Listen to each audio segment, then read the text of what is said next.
Good morning, guys. Mike, aka Crypto Jewels. All right, we are going to look at Jasmy, Jasmy. It's been about a month or two since I did a video on this one, but this is a altcoin that we are following daily in my premium Discord. So if you do like this altcoin in this chart and are interested in daily updates on it, then you're more than welcome to sign up for my premium Discord. There's a link below this video.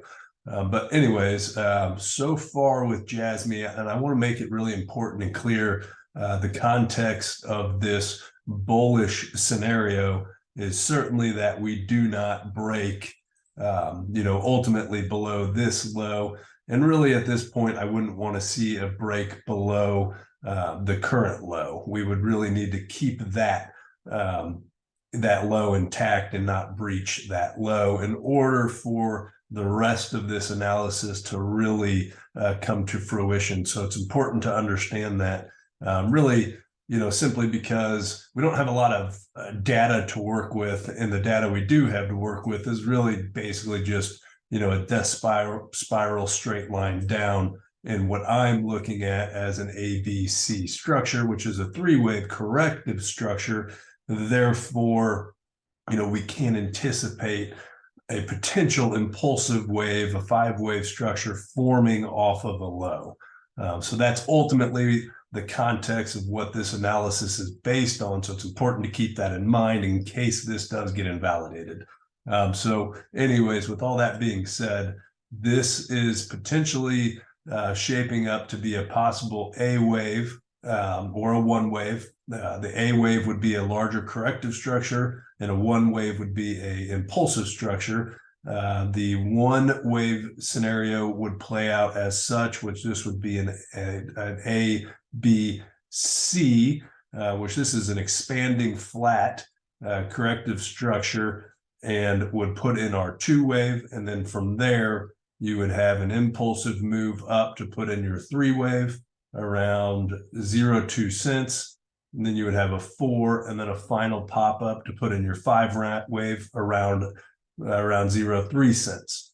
And then from there, you would want to see a three wave corrective move and then a break impulsively back up, to possibly hit our larger macro three wave, which would be 83 cents, and then a 4 and then a 5, which would take it to 228 potentially.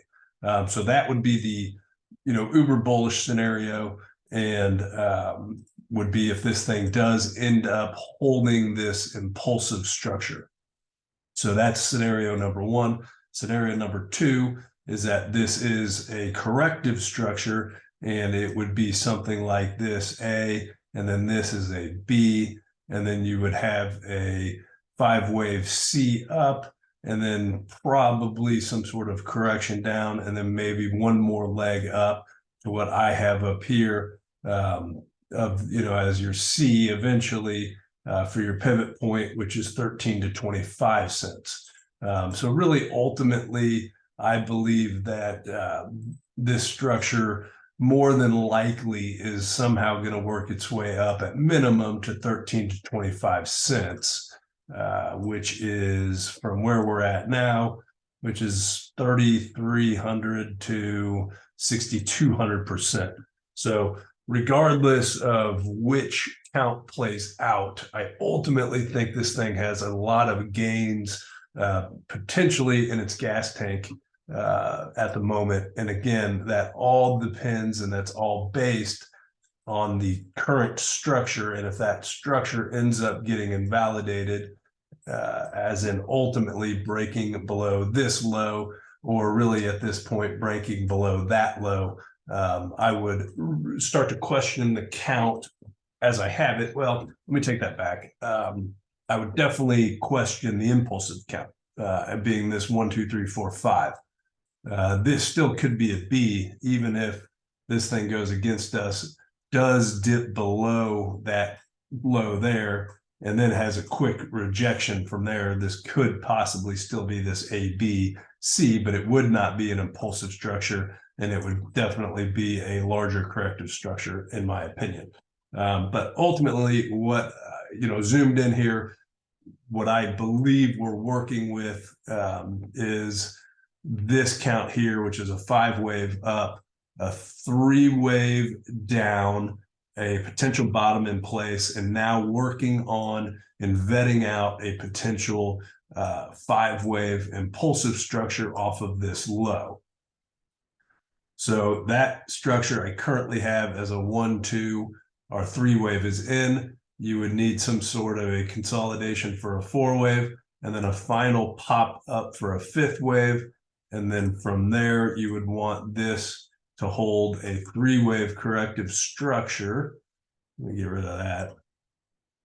And then it would need to break back above the top of that 5, really to validate that the bottom is in, and for us to confidently say that we are impulsively moving on to either our larger degree C wave or our next target for our 3-wave, whichever one would come first. Let's see now. What do bulls need to do in order to keep this count really technically sound and valid from here? So if this is a 3-wave structure and we're working on an impulse, meaning the 5-wave, this 4-wave structure would really need to hold this area here, which is the 50% retracement level at 0038, all the way to the 38.2% retracement level at 0039. So ultimately, that is your 4-wave support, and that would be the area that we would need to have hold, and then a break back above the top of this 3 for a 5th wave. Technical invalidation would be a breach into this 1-wave here, but I don't like to see my 4 waves get any deeper than a 50% retracement level for the most part. There are some scenarios where it gets down to 61.8, but that would be in some sort of an extreme 3-wave structure where you have a lot of room to work with for your 4-wave. So just general rule of thumb, 50% 38.2% retracement level is where our typical support is for our wave 4. So that's the area that we need to hold in order for this thing to really continue to impulsively move upwards. And if we do break that structure and we do fall below and sustain below 50%, and especially if we break below this 3570 here, then I would assume that we're going to have some sort of follow through to the downside, and more than likely break this low here. So that's ultimately what needs to happen, and ultimately what we need to see. So other than that, I will keep this updated as we go. See you later.